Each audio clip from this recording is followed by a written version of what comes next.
I am welcoming to all of you, those who are looking this video lecture today. My dear all the students, today we will start a new chapter of the class 11th, that is the chapter number 4. The chapter name is the chemical bonding and molecular structure. Dear students, this chapter is also very important chapter for the knowledge of the chemistry. For this class as well as this chapter is also very important for your next coming classes like 12th and then after also. So please, we will start this chapter today with its name. Dear students, this is the name chemical bonding. Chemical बच्चों mean to say that the substances, basically the particles, okay, particles of the elements, right, elements or molecules, okay. Now these elements will give, these elements or these molecules, ये हमें क्या देते हैं, ये हमें कुछ न कुछ इनके अपने कंस्टिट्यूएंट पार्टिकल्स देते हैं और बेसिकली इनके कंस्टिट्यूएंट पार्टिकल्स को हम समझ सकते हैं या हम बोलते हैं आयंस बोलते हैं या एटम्स बोलते हैं, ठीक है, या फिर इनके मॉलिक्यूल्स हम बोलते हैं, ठीक है, इनके मॉलिक्यूल्स। तो अब इनकी जो कॉम्बिनेशन होती है उसी कॉम्बिनेशन को हम केमिकल बॉन्डिंग के नाम से जानते हैं कि इनकी बॉन्डिंग कैसे हुई, how they are making the bond together. तो यहां पर सबसे पहले हम ये समझने की कोशिश करते हैं कि केमिकल बॉन्ड हम किसे बोलें या केमिकल बॉन्ड होता क्या है, ओके, ये हम समझते हैं। देन आफ्टर बच्चों मॉलिक्यूलर स्ट्रक्चर, यहां हमने अभी भी मॉलिक्यूल का नाम दिया। सो जब कोई भी दो तरह के एटम्स और आयंस आपस में कंबाइंड होकर के कोई ना कोई एक नया सब्सटेंस बनाते हैं, एक नया मॉलिक्यूल बनाते हैं, तो उस मॉलिक्यूल का बेसिकली स्ट्रक्चर कैसा होगा, किस तरह से वो मॉलिक्यूल्स बनेंगे, इनके बेसिस पर हम इस चैप्टर में बहुत सारी डिटेल्स में स्टडी करने वाले हैं, okay. So first of all we will start from the definition of the chemical bonding, okay बच्चों। So over here you please note it down, this heading, that is the bond. What is bond? What should be the bond? Bond क्या होता है, हम कैसे bond को समझ सकते हैं। सो बच्चों बॉन्ड बेसिकली यहाँ पर बॉन्ड का मतलब है एक तरह का अट्रैक्टिव फोर्स, ठीक है, एक तरह का अट्रैक्टिव फोर्स। ये अट्रैक्टिव फोर्स किसी भी दो तरह के पार्टिकल्स के बीच में लगने वाला, ओके, जिससे कि कोई भी दो तरह के पार्टिकल्स आपस में एक दूसरे से ज्वाइंट हो सके। जैसे ये पार्टिकल्स, सपोज फॉर एग्जांपल कि कोई एक एक्स पार्टिकल है, okay, it may be ion, it may be atom, okay. अब ये एक्स तरह का एक पार्टिकल है, कोई दूसरा एक्स तरह का पार्टिकल है, ये दोनों पार्टिकल आपस में एक दूसरे से अट्रैक्शन फोर्स के साथ में जुड़े हुए हैं, ओके। अब ये जो इनकी जुड़ने की एक अट्रैक्टिव फोर्स इनके बीच में जो लग रहा है, इसी अट्रैक्टिव फोर्स को हम बोलते हैं बॉन्ड, ठीक है। अब यहां पर ये जो पार्टिकल हैं, ये पार्टिकल सेम टाइप के पार्टिकल्स भी हो सकते हैं या फिर डिफरेंट टाइप के पार्टिकल्स भी हो सकते हैं। मे बी सेम टाइप के दो पार्टिकल्स आपस में एक साथ सेम टाइप के पार्टिकल्स आपस में कंबाइन हो रहे हैं, इनके बीच में बॉन्ड बन रहा है, या फिर ये दोनों पार्टिकल अलग अलग हो सकते हैं। तो दोनों पार्टिकल्स के बीच में कम से कम दो पार्टिकल्स के बीच में जो एक तरह का अट्रैक्टिव फोर्स लगता है, the attractive force by which the minimum two types of the particles can combine with each other, by which they can form a type of the new substances, maybe molecule, we can say that then that attractive force is known as the chemical bond। ठीक है बच्चों, तो हम इस attractive force को क्या बोलेंगे? Bond बोलेंगे। इन्हीं को दिया गया नाम बॉन्ड का। अब बात ये आती है, बात ये समझ में आती है कि ये दो तरह के सब्सटेंसेस आपस में आखिर मिलते क्यों हैं? इन दो सब्सटेंसेस को हम एलिमेंट्स के एटम का नाम देते हैं। बच्चों, आप सब ने अभी चैप्टर नंबर 3 पढ़ा, क्लासिफिकेशन ऑफ द एलिमेंट के बेसिस पर, और आपने ये देखा कि बहुत सारे एलिमेंट्स अभी तक डिस्कवर हो चुके हैं, ठीक है? और उन एलिमेंट्स के जो एटम्स हैं, उन एटम्स की लास्ट ऑर्बिट, मींस टू से वैलेंस ऑर्बिट हम यहां पर बात करेंगे। जो लास्ट ऑर्बिट होती है, उस लास्ट ऑर्बिट में अलग अलग नंबर के इलेक्ट्रॉन्स फिल रहते हैं। अब यहां पर अलग अलग नंबर के इलेक्ट्रॉन्स में जो उनका नंबर है, इस नंबर में 8 का नंबर, ओके, यहां पर मैं आपका ध्यान इधर लाना चाहूंगा, 8 का नंबर 8, ओके, 8 नंबर ये बहुत ही इंपॉर्टेंट नंबर है, ठीक है?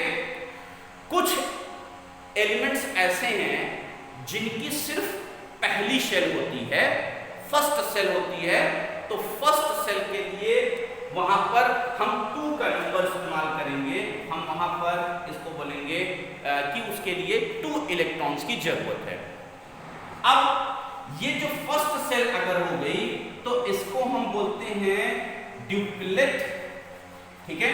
और अगर कोई दूसरी सेल है, ज्यादा दूसरी तीसरी चौथी सेल है, तो उसके लिए हम यहाँ पर 8 का नंबर यूज करते हैं और हम इसे बोलते हैं ऑक्टेट, ओके?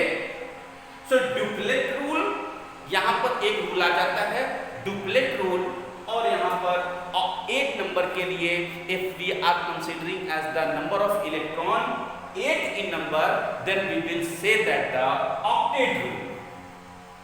अब बच्चों, डुप्लेट ऑक्टेट हमें समझ में आ गया। नेक्स्ट यहां पर हम बात कर रहे थे लास्ट ऑर्बिट की।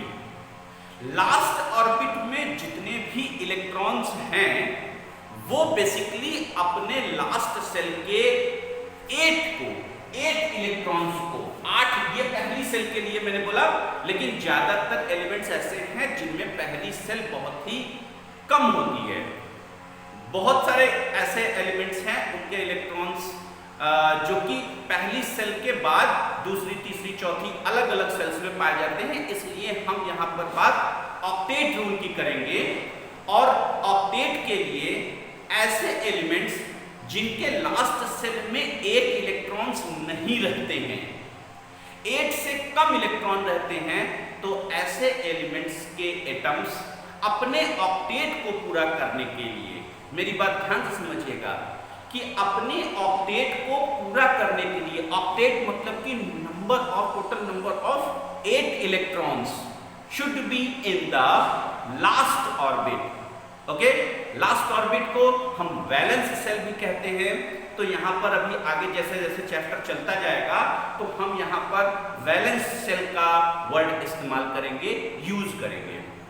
So all the type of the atoms in which the last orbit, mean to say valence cell, in which if there are no 8 electrons, okay, no 8 electrons, then that type of the atom is known as the unstable atom, okay? So that kind of the atom wanted to complete its octet of the electrons. Means अब वैसा atom अपने last cell में 8 electron को complete करना चाहता है, और अगर 8 इलेक्ट्रॉन कंप्लीट हो जाते हैं तो ऐसी सेल को या ऐसे ऑर्बिटल एटम को हम स्टेबल एटम के नाम से जानते हैं, तो फिर वो स्टेबल हो जाता है। तो कोई भी एटम अपने को स्टेबल करने के लिए दूसरे एटम के साथ में रिएक्शन करता है, बॉन्ड बनाता है, और बॉन्ड बना करके अपने ऑक्टेट को पूरा करता है। So this is the base reason for the combining. ठीक है बच्चों, हमें यहां पर दो चीजें समझ में आ गई। पहला कि बॉन्ड क्या होता है, means attractive force which act which combine okay between the two types of the particles, number one. Number second, हमें यह पता चल गया कि ये दोनों सब्सटेंसेस आपस में कंबाइंड क्यों होते हैं। ठीक है, क्योंकि ये अपने लास्ट ऑर्बिटल सेल को ऑक्टेट में 8 इलेक्ट्रॉन में कंप्लीट करना चाहते हैं। ओके, इसलिए ये कंबाइंड होते हैं। दूसरी बात अब ये है कि ये एलिमेंट्स के जो एटम्स हैं, there are the many numbers of the elements which you have studied in the previous chapter. These elements atoms which combine together and form the molecules of many substances. ठीक है, यहां पर बच्चों हम bond की बात कर रहे हैं, तो बॉन्ड कितने तरह के होते हैं हमें अब ये समझना होगा कि how many types of the bonds are there. Okay, mean to say types of bonds. So next heading is the types of bonds. बच्चों, इनमें बॉन्ड कई तरह के होते हैं, बट इनकी कैटेगरीज थोड़ा अलग अलग है। Basically the bonds can be categorized, generally the bonds can be categorized into two parts, mean to say two types. There are basically two types of the bonds are there. Number one, okay, is the ionic bond. Okay, ionic bond. Now this ionic bond is also known as electrovalent bond. ठीक है, इनको electrovalent bond भी कहते हैं। Another second type of the bond is known as the covalent bond. दूसरे type के bond को बोलते हैं covalent bond. So generally the two types of the bonds are there. Number one, ionic bond और electro, ये दोनों नाम same है, कुछ भी बोल सकते हैं। Second one is known as the covalent bond. एक एक करके हम इन्हें भी समझने की कोशिश करते हैं कि आयनिक बॉन्ड क्या होता है, कैसे बनता है, और आयनिक बॉन्ड में बनने के बाद जो नया सब्सटेंसेस यानी कि मॉलिक्यूल जो बनता है, उन मॉलिक्यूल को क्या कहते हैं। सिमिलरली कोवैलेंट बॉन्ड, और फिर कोवैलेंट बॉन्ड के कुछ टाइप्स हैं, तो इनके टाइप्स क्या हैं वो फिर हम आगे धीरे धीरे करके एक एक करके पढ़ने की कोशिश कर रहे हैं। बच्चों, यहां पर बॉन्ड को समझने के साथ साथ हम एक चीज और भी समझते हैं, जो कि अभी आगे आने वाली है जब हम बॉन्ड का रिप्रेजेंटेशन करेंगे, and that is also very important for you. That one is known as the Lewis dot structure. Okay, Lewis dot structure क्या होता है? Lewis dot structure basically this is the name of the scientist. इस structure को dot structure, ये एक तरह का dot structure होता है जिसमें कि डॉट को हम यूज करते हैं। डॉट्स मीन्स पॉइंट, आप समझ सकते हो, उसको लगा सकते हो, जैसे हमने ये ऐसे ऐसे बना दिया डॉट, ये पॉइंट हमने बना दिया, ऐसे कर दिया, ये डॉट। सो लेविस साइंटिस्ट का नाम, इन्होंने इस डॉट स्ट्रक्चर के बारे में बताया, तो हम इसे इस तरह के स्ट्रक्चर को लेविस डॉट स्ट्रक्चर कहते हैं। अब ये लेविस डॉट स्ट्रक्चर होता क्या है? So basically it is the a type of the structure for representing the atoms with the help of the dots with its valence shell. ठीक है, मीन्स क्या, इसका मतलब क्या हुआ? मीन्स ये कि लेविस डॉट स्ट्रक्चर एक तरीके का ऐसा स्ट्रक्चर को रिप्रेजेंट करने का मेथड है जिसमें कि किसी भी एलिमेंट के एटम के लास्ट शेल को, वैलेंस सेल को, लास्ट सेल, मैं बार बार वैलेंस सेल लास्ट सेल बोल रहा हूं, वैलेंस सेल के में पाए जाने वाले जो इलेक्ट्रॉन्स हैं उनको डॉट की हेल्प से रिप्रेजेंट करना। सो एक ऐसा स्ट्रक्चर जिसमें हम वैलेंस सेल को डॉट से रिप्रेजेंट करते हैं, that structure is known as the Lewis dot structure. Very simple.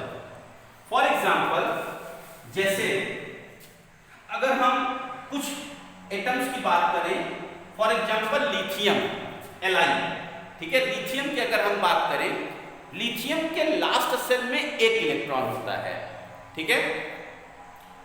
अब इन एक इलेक्ट्रॉन को, सॉरी वन इलेक्ट्रॉन को हम कैसे शो करेंगे? इस तरह से, बस एक ऐसे डॉट बना करके, ठीक है। नेक्स्ट, अगर मान लीजिए हमें बेरिलियम को शो करना है, जैसे बेरिलियम के पास टोटल इलेक्ट्रॉन होते हैं 4, दो पहली शेल में, दो नेक्स्ट शेल में, लास्ट शेल में। तो लास्ट शेल की सिर्फ हम यहाँ पर बात करेंगे लेविस डॉट स्ट्रक्चर के लिए, तो 2 इलेक्ट्रॉन। अब एक हमने यहाँ बना दिया, सपोज एक हमने यहाँ बना दिया, ठीक है। एल्यूमिनियम, अगर हम एल्यूमिनियम की बात करें, Al की बात करें, तो एल्यूमिनियम के लास्ट सेल में जो वैलेंस सेल होती है उसमें कितने इलेक्ट्रॉन्स होते हैं? उसमें होते हैं 3 electron, okay, 3 electron, total number of 13, तो 2, 8 एंड 3। हम यहाँ पर हमेशा लेविस डॉट स्ट्रक्चर के लिए सिर्फ लास्ट ऑर्बिट की शेल को, जो लास्ट शेल है उसके इलेक्ट्रॉन्स को काउंट करेंगे। तो 3 इलेक्ट्रॉन्स, तो एक यहाँ बना दिया, एक यहाँ बना दिया, सपोज एक यहाँ बना दिया, 3 इलेक्ट्रॉन्स यहाँ हो गए। कार्बन की अगर हम बात करें, तो कार्बन के 4 इलेक्ट्रॉन्स होते हैं, there are the 4 number of electrons in the carbon. So 1 electron is here, 1 electron is here, 1 electron is here, 1 electron is here. ये हो गया हमारे पास, ठीक है। कुछ और हम लेते हैं, सपोज फॉर एग्जांपल ऑक्सीजन की अगर हम बात करें, ठीक है, तो ऑक्सीजन के लिए, ऑक्सीजन के पास टोटल 8 इलेक्ट्रॉन्स होते हैं, लास्ट सेल में 6 इलेक्ट्रॉन्स होते हैं, 2 पहले, 6 बाद में, ओके। तो हमें सिर्फ लास्ट की बात करनी है, 1, 2, 3, 4, ओके, 4, then 5 and 6, ये 6 हो गया, right. Then after suppose fluorine की अगर हम बात करें, तो फ्लोरीन के पास में 1, 2, 3, 4, 5, 6 and 7। नियॉन की अगर हम बात करें, हीलियम नियॉन, तो नियॉन के पास लास्ट सेल में 8 इलेक्ट्रॉन, 1, 2, 3, 4, 5, 6, 7, 8 ऐसे हो गया, ठीक है। यहाँ 2, 4, 6 और 2, 8 इलेक्ट्रॉन हो गए, ठीक है। ये ऊपर वाला एल्यूमिनियम का है, कंफ्यूजन मत रखिएगा, राइट। तो ऐसे स्ट्रक्चर को जिसमें कि इलेक्ट्रॉन्स को, वैलेंस इलेक्ट्रॉन्स को हम डॉट से रिप्रेजेंट करते हैं, then that type of the structure is known as the Lewis dot structure. अब इसी लेविस डॉट स्ट्रक्चर की हेल्प से हम यहाँ पर बॉन्ड को समझने की कोशिश करेंगे, बॉन्ड बनाने की कोशिश करेंगे, ठीक है बच्चों। आगे बढ़ते हैं आयनिक बॉन्ड की तरफ। What is ionic bond? सबसे पहले हम ये समझते हैं कि आयनिक बॉन्ड क्या होता है। यहां पर अब आपको ये समझ में आ रहा है, the ionic bond mean to say, the bond mean to say the attractive force which act in between the ions. You are also knowing that there are the 2 types of the ions are there, cations and anions। Means यहाँ पर एक ऐसा bond बनता है जिसमें 2 तरह के ions आपस में कंबाइंड होते हैं, ओके, जिसमें से एक तो केटायन होगा और दूसरा एनायन होगा। अब केटायन कब बनता है? आई होप कि आप सबको पता है, जब भी कोई एटम अपने अंदर से किसी भी इलेक्ट्रॉन को निकाल दे, maybe 1 electron, maybe 2 electron को निकाल दे, मे बी 3 इलेक्ट्रॉन हो सकता है, तो तो जब इलेक्ट्रॉन निकल जाते हैं तब वो बनता है cation. At the same time निकला हुआ जो इलेक्ट्रॉन है एक एटम का, वो किसी दूसरे एटम में जाकर के ऐड होता है, मीन्स से दूसरा एटम उस इलेक्ट्रॉन को अपने अंदर गेन करता है। So the gaining of the electrons, okay, which make the atom into an ion, तो वो एन आयन में कन्वर्ट होता है। अब केटायन और एन आयन आपस में कंबाइंड होते हैं, तो उनसे बने, उनके बीच में जो अट्रैक्शन फोर्स आता है, उस अट्रैक्शन फोर्स को हम इलेक्ट्रोवैलेंट या फिर आयनिक बॉन्ड के नाम से जानते हैं। ठीक है, चार्जेस, केटायंस, एनायंस, ये कुछ चीजें हैं। इसको हम एक एग्जांपल से समझ लेते हैं बच्चों। फॉर एग्जांपल जैसे सोडियम है, सोडियम के लास्ट सेल में एक इलेक्ट्रॉन होता है। ठीक है, एक इलेक्ट्रॉन सपोज हमने यहां पर ऐसे लेविस डॉट स्ट्रक्चर शो कर दिया, और ये सोडियम एटम अपने किसी दूसरे सब्सटेंस के साथ में रिएक्शन करने के लिए जाता है। सपोज फॉर एग्जांपल इसने क्लोरीन के साथ में हमने इसका रिएक्शन कराया। अब क्लोरीन इसके साथ रिएक्शन करेगा तो क्लोरीन के लास्ट सेल में भी इलेक्ट्रॉन्स होंगे। सपोज क्लोरीन के लास्ट सेल में कितने इलेक्ट्रॉन? 7 इलेक्ट्रॉन्स होते हैं। 2 तो 4 तो 6 और 1 ये 7। एक इलेक्ट्रॉन इसके पास है, 7 इलेक्ट्रॉन इसके पास है। अगर हम इनका इलेक्ट्रॉनिक कॉन्फ़िगरेशन देखें तो इलेक्ट्रॉनिक कॉन्फ़िगरेशन का होगा 281, इसका इलेक्ट्रॉनिक कॉन्फ़िगरेशन होता है 287। अगर हम लास्ट ऑर्बिट को देखें तो ना तो इसकी लास्ट ऑर्बिट कंप्लीट है ऑक्टेट, ना ही इसकी लास्ट ऑर्बिट कंप्लीट है ऑक्टेट, मतलब 8 इलेक्ट्रॉन नहीं है, अनस्टेबल कंडीशन है। इस कंडीशन में ये अपने एक इलेक्ट्रॉन को जब इससे कॉम्बिनेशन होता है तो ये एक अपना इलेक्ट्रॉन क्लोरीन को ट्रांसफर कर देता है, और इसके पास में अब जो इलेक्ट्रॉन बचेंगे, नेक्स्ट इलेक्ट्रॉन वो हो जाएगा 28, और ये सोडियम एक इलेक्ट्रॉन देने की वजह से ये कन्वर्ट होकर के बन जाएगा सोडियम केट आयन, जिसके ऊपर एक पॉजिटिव चार्ज आ जाएगा। ठीक है, then after this chlorine will become the anion, and chlorine के ऊपर एक माइनस चार्ज आ जाएगा। इसके पास इलेक्ट्रॉन यहां से यहां नंबर ऑफ इलेक्ट्रॉन ज्यादा हो जाएंगे। तो इन दोनों का अगर हम इलेक्ट्रॉन देखें तो ये इसके पास हो जाएगा 28, एक इलेक्ट्रॉन निकाल दिया, जबकि इसके पास इलेक्ट्रॉन हो जाएगा 288। ठीक है बच्चों, अब ये दो तरह के एटम्स आपस में कंबाइंड होते हैं and it will form NaCl। ठीक है, ये दोनों के दोनों। तो ऐसे सब्सटेंसेस जो आपस में आयंस के द्वारा जुड़े होते हैं, with the help of the ions, then उनके बीच में जो अट्रैक्टिव फोर्स होता है, उस अट्रैक्टिव फोर्स को हम बोलते हैं आयनिक बॉन्ड। क्लियर हो रहा है? ऐसे बहुत सारे एग्जांपल्स हैं, जैसे मैग्नीशियम के साथ में, एल्युमिनियम के साथ में। बेसिकली जो मेटल्स होते हैं वो मेटल्स अपने इलेक्ट्रॉन्स को ट्रांसफर कर देते हैं किसी दूसरे के पास में। नॉन मेटल्स वो इलेक्ट्रॉन्स को ले लेते हैं और एनायन में कन्वर्ट हो जाते हैं। ओके, नेक्स्ट अगर हम डिस्कशन करें कोवैलेंट बॉन्ड के लिए, कोवैलेंट बॉन्ड क्या होता है इसे भी समझ लेते हैं हम। Next is the covalent bond. बच्चों बेसिकली कोवैलेंट बॉन्ड एटम्स के इलेक्ट्रॉन्स के म्यूचुअल एक्सचेंजिंग पर डिपेंड करती है। आयनिक बॉन्ड में एक एटम ने किसी दूसरे एटम को इलेक्ट्रॉन दे दिया था, ठीक है, और दूसरे एटम ने किसी पहले एटम से इलेक्ट्रॉन ले लिया था, बस। बट कोवैलेंसी में क्या होता है, कोवैलेंट बॉन्ड में एक एटम जितने भी इलेक्ट्रॉन किसी दूसरे एटम को देता है, दूसरा एटम भी उतने ही इलेक्ट्रॉन्स पहले एटम को देता है। So the mutual exchanging of the electrons by which a type of the attractive force develop, and that attractive force is known as the covalent bond। ठीक है, अब ये म्यूचुअल के बीच में म्यूचुअल जो इलेक्ट्रॉन्स की एक्सचेंजिंग होती है वो दो तरह से हो सकती है, या तो सेम टाइप के एटम्स में हो सकते हैं या डिफरेंट टाइप के एटम्स में हो सकते हैं। फॉर एग्जाम्पल, जैसे अगर हम हाइड्रोजन और हाइड्रोजन की बात करें, इस हाइड्रोजन के पास एक इलेक्ट्रॉन, इस हाइड्रोजन के पास में भी एक इलेक्ट्रॉन, इसका हमने इधर बना दिया, इसका इधर बना दिया।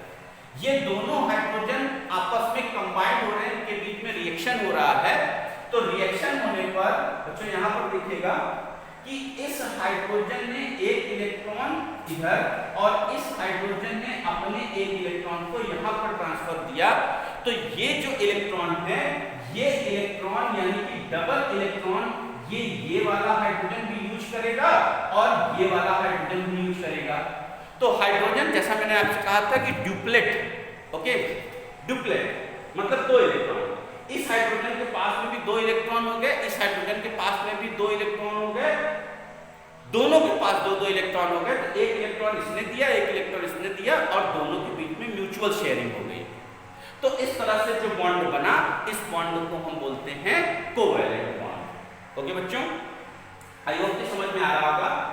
अब यहां पर अगर हाइड्रोजन हाइड्रोजन सेम है, ठीक है, तो सेम है, तो ये आपस में एक ही जैसे हो गए, ठीक है, होमोटाइप हो गया। लेकिन अगर अलग अलग होते हैं तो उनको बोलते हैं हम हेट्रोटाइप या हेट्रोटाइप कोवैलेंट बॉन्ड, ठीक है। फॉर एग्जांपल, जैसे कार्बन और ऑक्सीजन, ठीक है, कार्बन ऑक्सीजन ऑक्सीजन, अगर ये आपस में कंबाइंड हो, जैसे कार्बन के पास 4 इलेक्ट्रॉन्स, ऑक्सीजन के पास 6 इलेक्ट्रॉन्स, ठीक है बच्चों, इस ऑक्सीजन के पास में भी 6 इलेक्ट्रॉन्स। अब ये आपस में जब कंबाइंड होंगे तो कंबाइंड होने पर जरा देखिए क्या होगा, ये oxygen, then carbon, then oxygen, ठीक है, 2 इलेक्ट्रॉन यहां हमने दिखा दिए, इसके पास 6 इलेक्ट्रॉन, ठीक है, फिर इसके पास होंगी 6 इलेक्ट्रॉन्स, और अब यहां पर देखिए ये इलेक्ट्रॉन आपस में इसके पास 6 हो गए, 6 खुद के, 2 ये हो गए, टोटल 8, इसके पास 6 थे, 2 इधर से आ गए, टोटल 8, और कार्बन के पास 4 पहले से थे, 2 इसने ऑक्सीजन से ले लिए, तो टोटल इसके पास भी कितने हो गए, 8। जब तो एक एक इलेक्ट्रॉन की शेयरिंग होती है तो हम इसे सिंगल बॉन्ड से दिखाते हैं इस तरह से, ठीक है। जब तो यहां पर डबल डबल बॉन्ड की शेयरिंग हो रही है तो हम इसे डबल बॉन्ड से दिखाते हैं कुछ इस तरह से, ठीक है, ऐसे। जब 3 इलेक्ट्रॉन्स की शेयरिंग होती है तब हम उसे ट्रिपल बॉन्ड से दिखाते हैं, जैसे नाइट्रोजन के केस में 1 2 3, ठीक है, N2 जब बनता है, ये CO2 बन गया। आयनिक बॉन्ड से बनने वाले सब्सटेंसेस को आयनिक कंपाउंड कहते हैं, कोवैलेंट बॉन्ड से बनने वाले सब्सटेंसेस को कोवैलेंट कंपाउंड कहते हैं। आई होप बच्चों कि आपको आयनिक बॉन्ड इनकी why these substances combined to each other और कोवैलेंट बॉन्ड के बारे में जो कुछ मैंने आज समझाया वो आज आपको इस वीडियो लेक्चर में समझ में आया, ठीक है। वीडियो को फिर से रिवाइंड करके देख लीजिए, जहाँ नहीं समझ में आया फिर से देख लीजिए, आई होप कि समझ में आ जाएगा, और थोड़ी सी बुक की स्टडी कर लीजिए। आज के वीडियो लेक्चर के लिए इतना हम पढ़ते हैं, नेक्स्ट वीडियो में फिर से नए एक टॉपिक के साथ में मिलते हैं। Okay, thank you.